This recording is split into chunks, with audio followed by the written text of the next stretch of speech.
I gotta say it's a blessing to be able to come here in this space and see so many people that I did time with who are out here, not just working and doing things just to get by, but are actually impacting community and giving back.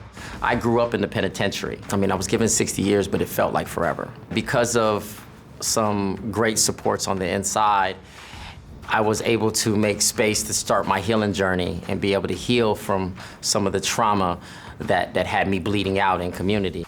I went to prison at 18, I was released at 48. When I went inside, I was a young man, I was struggling with issues, I was going through trauma, and I was violent, I had a lot of outbursts and things like that. As I got older in prison, I decided and determined actually that I wanted to do things differently. Good morning. I want to first of all thank all of you for being here. It really means a lot to those of us that are working on these bills. So when I talk to you about these juvenile justice bills, the emerging adults bill, the juvenile points bill, one, I want you to understand that in order to change policy, we have to change the narrative.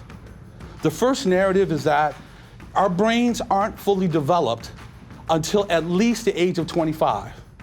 The narrative that I want to make sure people understand is that mass incarceration and draconian sentences do not make the community safer.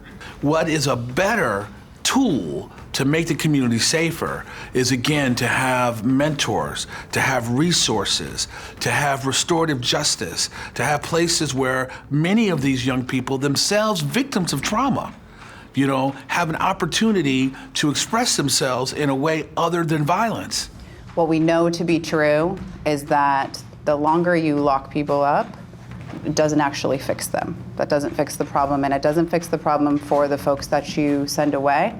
It also doesn't fix the problems for the folks that were harmed. So the problem is that no matter how long you sentence somebody, if you haven't healed their harms, the sentence doesn't matter. They're not gonna get better because they've sat in prison for 20 years, 40 years, 50 years, or 60 years. If the healing isn't there, if the actual harm isn't addressed, if the conversations aren't allowed to happen, then they won't get better. So someone can be sentenced to an incredibly long sentence, and while it is painful and dehumanizing, it's not the same thing as accountability. So what we know about excessive sentencing is that it largely impacts folks of color. So you end up with disproportionate sentencing in all communities with people of color. And so young black people and young brown people, people of color, are often sentenced to really, really long sentences without having the chance to really come back to that as an adult. And this is where that really becomes a problem. The person you see in front of you today is the person that I've been. There are a whole lot of folks who would do just as well as me or better, which makes it that significant that you give that second look.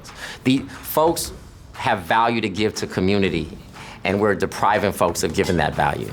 The difference between communities that are violent and those that are not just that the people are different.